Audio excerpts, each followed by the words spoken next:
Hi friends, நம்மளோட சேனலில் PG TRB zoology preparation போயிட்டுருக்கு. யூனிட் 1ல் structure and life history of amphioxus balanoglossus ascidian இன்றைக்கி நம்ம பார்க்க போகிற டாபிக். ப்ரீவியஸ் வீடியோவில் structure and life history of protozoan பேரசைட்டும் ஹெல்மின்த் பேரசைட்டும் பார்த்துருக்கோம். அது எல்லாமே இன்வெர்டிபிரேட்டோட எக்ஸாம்பிள்ஸ்.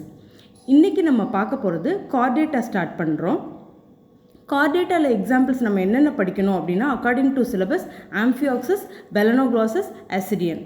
முதல்ல ஆம்ஃபியாக்சஸ் பெலனோக்ளாசஸ் அசிடியன் என்ன, அது என்ன கிளாசிஃபிகேஷன்றதை நம்ம புரிஞ்சுட்டோம் அப்படின்னா ஈஸியாக நம்மளால் அதோட ஸ்ட்ரக்சர், அதோட எவல்யூஷனரி சிக்னிஃபிகன்ஸ்லாம் நம்மளால் சொல்ல முடியும். ஸோ நம்ம இந்த மாதிரி என்ன படிக்கிறோம், எந்த ஆர்கானிசம் படிக்கிறோம் அப்படின்னாலும் அதோட ஃபைலம் சப்ஃபைலம் ஞாபகம் வச்சுருக்கணும், லார்வல் ஃபார்ம் ஞாபகம் வச்சுருக்கணும், காமன் நேம் ஞாபகம் வச்சுருக்கணும். அசிடியனுக்கு ஒரு காமன் நேம் இருக்கும், லார்வல் ஃபார்ம் இருக்கும். ஸோ அந்த லார்வல் ஃபார்ம் எந்த வேறு ஒரு ஆர்கானிசம் ரிசம்பிள் பண்ணுதா அதுவும் நம்ம ஞாபகம் வச்சுருக்கணும்.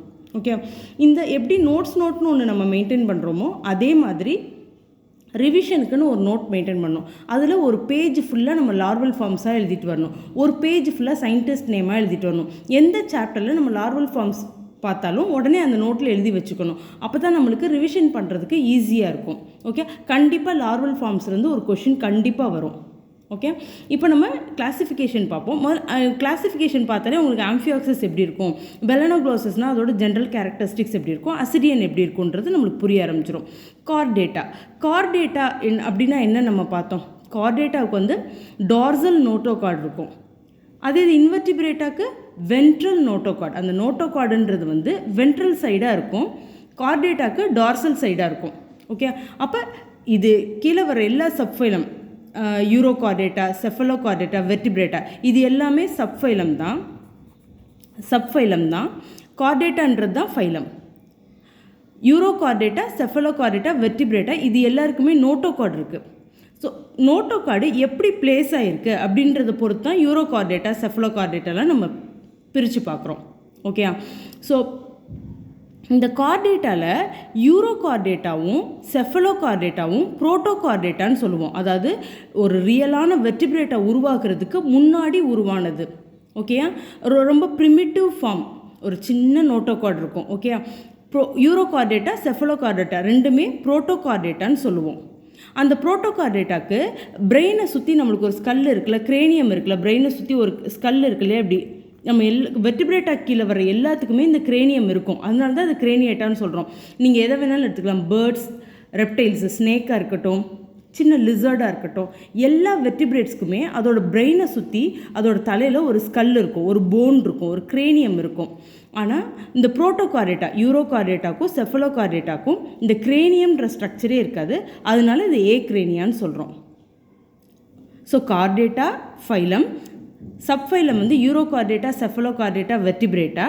அந்த சப்ஃபைலமில் புரோட்டோகார்டேட்டா எதுன்னு பார்த்தோன்னா யூரோகார்டேட்டாவும் செஃபலோகார்டேட்டாவும். இந்த யூரோகார்டேட்டாவில் நோட்டோகார்டு எப்படி இருக்கும் அப்படின்னா, அது வந்து டெய்ல் வரைக்கும் எக்ஸ்டெண்ட் ஆகிருக்கும். இப்போ இதுதான் ஆர்கானிசம் அப்படின்னா இது டெய்ல் பகுதி அப்படின்னு வச்சுட்டிங்கன்னா இந்த நோட்டோகார்டு டெய்ல் வரைக்கும் எக்ஸ்டெண்ட் ஆகிருக்கும். செஃபலோகார்டேட்டாவில் நோட்டோகார்டு வந்து ஹெட்டு வரைக்கும் எக்ஸ்டெண்ட் ஆகிருக்கும். ஹெட்டை விட முன்னாடி கொஞ்சம் இருக்கும். கிட்டத்தட்ட இந்த நோட்டோகார்டு வச்சு தான் அது வந்து மண்ணிலெல்லாம் பரோ பண்ணி குழி நோண்டி அப்படி போகிறதுக்கு இது யூஸ்ஃபுல்லாக இருக்கும். நோட்டோகார்டு வந்து ஹெட்டு வரைக்கும் எக்ஸ்டெண்ட் ஆகிருக்கும். செஃபலான் அப்படின்னாலே ஹெட்டு தான். செஃபலான் அப்படின்னாலே ஹெட்டு. அப்போ ஹெட்டு வரையும் நோட்டோகார்டு வந்தால் அது வந்து செஃபலோகார்டேட்டா, டெய்ல் வரைக்கும் நோட்டோகார்டு வந்து அது யூரோகார்டேட்டா. வெர்டிபிரேட்டாவில் நம்ம எல்லாருக்குமே தெரியும், வெர்டிபிரேட்டாவில் என்ன நடக்கும் அப்படின்னா ஒரு முதுகுத்தண்டு இருக்கும். முதுகுத்தண்டு இருக்குது. முதுகுத்தண்டுனா நம்ம வெர்டிபிரல் காலம் வந்து ஒரு சின்ன ரிங்காக வந்து 30 அந்த மாதிரி போன்ஸால் அரேஞ்ச் ஆகி ஒரு முதுகுத்தண்டே தனியாக இருக்கும். வெர்டிபிரல் காலம் அதுக்குள்ளே தான் நர்வ்ஸ் இருக்கும். ஸோ இது வந்து வெர்டிபிரேட்டா. அந்த முதுகுத்தண்டே இல்லாமல் இருக்கும், பட் நோட்டோகார்டு மட்டும் இருக்கும் செஃபலோகார்டேட்டாலையும் யூரோகார்டேட்டாலையும். எக்ஸாம்பிள்ஸ் நோட் பண்ணிக்கோங்க. உங்களுக்கு வெர்டிபிரேட்டாவில் ஈஸியாக நீங்கள் வந்து எக்ஸாம்பிள்ஸ் எழுத முடியும். மெமலியா, ரெப்டைல்ஸு, பிசஸ்ஸு எல்லா இந்த கிளாஸஸ் எல்லாம் நம்மளுக்கு தெரியும். யூரோகார்டேட்டாவில் எக்ஸாம்பிள் என்ன பார்க்குறோம் அப்படின்னா எசிடியன். ஓகேயா, இது காமனாக சொல்கிற நேமு, பட் அதோட சயின்டிஃபிக் நேம் வந்து ஹெர்ட்மேனியா பல்லிடா. ஹெர்ட்மேனியா பல்லிடா. இது ஒவ்வொன்றுமே நம்ம தனியாக இதோட ஸ்ட்ரக்சர் அண்ட் லைஃப் ஹிஸ்ட்ரி பார்ப்போம், இதோட எவல்யூஷனரி சிக்னிஃபிகன்ஸ் நம்ம பார்ப்போம். அதேமாதிரி செஃபலோகார்டேட்டா இதோட எக்ஸாம்பிள் நம்மளுக்கு சிலபஸில் கொடுத்துருக்குது ஆம்ஃபியாக்சஸ், அதோட சயின்டிஃபிக் நேம் பிராங்கியோஸ்டோமா லான்சியோலேட்டம். நீங்கள் ஏதாவது ஒரு ஷார்ட் ஃபார்ம் வச்சு ஞாபகம் வச்சுக்கோங்க. செஃபாலோகார்டேட்டா ஹெட்டில் இருக்கும், ஆம்ஃபியாக்சஸ் பிராங்கியோஸ்டோமா லான்சியோலேட்டம். பிராங்கியோஸ்டோமா மட்டும் ஞாபகம் வச்சுக்கோங்க, லான்சியோலேட்டம் ஷார்ட் ஃபார்மில் நம்மளுக்கு அதோட ஸ்ட்ரக்சராக இருக்கும், அது உங்களுக்கு ஈஸியாக புரிஞ்சிடும். யூரோகார்டேட்டாவோடது அசிடியன் ஹெர்ட்மேனியா பல்லிடா. இதை தனியாக நீங்கள் படிக்கும்போது உங்களுக்கு மனப்பாடம் ஆகிடும். இப்போ நீங்கள் அதை உட்காந்து மனப்பாடம் பண்ணணுன்ற அவசியம் கிடையாது. ஓகே, நான் இப்போ என்ன சொல்லியிருக்கேன், ஆம்ஃபியாக்சஸ் என்னது செஃபலோகார்டேட்டா, அசிடியன் என்னது யூரோகார்டேட்டா. அப்போ இந்த பெலனோக்ளாசஸ்னு ஒன்று கொடுத்துருக்காங்கல்ல, அது என்னது அப்படின்னு பார்க்குறோம். பெலனோக்ளாசஸ் அப்படின்னு கொடுத்துருக்கிறது ஹெமிகார்டேட்டா அப்படின்னு நம்ம சொல்லுவோம். ஏன் ஹெமிகார்டேட்டா அப்படின்னா இது பாதி தான் கார்டேட்டாவோட ஸ்ட்ரக்சரோ அதோட கேரக்டரிஸ்டிக்ஸ் பாதி தான் கார்டேட்டா மாதிரி இருக்குது. ஓகே, மீதியெல்லாம் இது இன்வெர்டிபிரேட்டா மாதிரி தான் பிஹேவ் பண்ணும். ஃபஸ்ட்டு கொஞ்ச நாள் இது எக்கினோடெர்மேட்டா அப்படின்னு சொல்லிட்டாங்க, அனலிடான்னு சொன்னாங்க சில சயின்டிஸ்ட்டு. அப்புறம் தான் இல்லை இது கார்டேட்டா மாதிரியும் கொஞ்சம் இதுக்கு ஜென்ரல் கேரக்டரிஸ்டிக்ஸ் இருக்குதுன்னு சொல்லிட்டு ஓகே இன்வெர்டிபிரேட்டாலேருந்து வந்திருக்கு, எக்கினோடெர்மேட்டாலேருந்து எவால்வ் ஆகிருக்கு, ஆனால் ஃபுல்லாக கார்டேட்டா ஆகலை. அதனால் இது ஹெமிகார்டேட்டான்னு சொல்லுவோன்னு சொல்லி பெலனோக்ளாசஸ் அப்படி சொல்லியிருக்காங்க. ஓகே, இதில் வேறு என்ன கொஷின் வரும் அப்படின்றத நம்ம பார்ப்போம். இதில் வேறு என்ன கொஷின் வரும் அப்படின்னா இது இவங்க எல்லாருக்குமே என்ன இருக்குது, வெர்டிபிரேட்டாவாகட்டும், செஃபலோகார்டேட்டாகட்டும், யூரோகார்டேட்டாகட்டும், ஹெமிகார்டேட்டா, இவங்க 4 பேருக்குமே டார்சல் நோட்டோகார்டு இருக்க போகிறது காமன் ஃபீச்சர். அப்போ என்ன எம்சிக்யூ கேட்பாங்க அப்படின்னா, இந்த டார்சல் நோட்டோகார்டு மீசோடெர்மல் ஆரிஜின் யாருக்கு செஃபலோகார்டேட்டாவுக்கும் வெர்டிபிரேட்டாவுக்கும் மீசோடெர்ம் ஆரிஜினாக இருக்கும். இந்த நோட்டோகார்டு யூரோகார்டேட்டாக்கும் ஹெமிகார்டேட்டாக்கும் எண்டோடெர்ம் ஆரிஜினாக இருக்கும். நம்மளுக்கு ஒரு கண்ணோ ஒரு மூக்கோ ஒரு சர்க்குலேட்டரி சிஸ்டம் எக்ஸ்கிரீட்டரி சிஸ்டம் எல்லாமே ஏதாவது ஒரு லேயர்லேருந்து ஆரிஜின் ஆகிருக்கும்.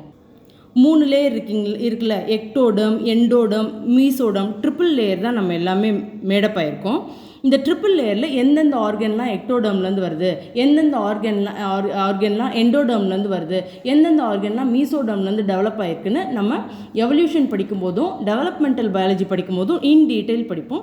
பட் இப்போதைக்கு ஞாபகம் வச்சுக்கோங்க, செஃபலோகார்டேட்டாவும் வெர்டிபிரேட்டாவும் மீசோடர்ம்லேருந்து நோட்டோகார்டு வருது, யூரோகார்டேட்டா ஹெமிகார்டேட்டா எண்டோடர்ம்லேருந்து வருது.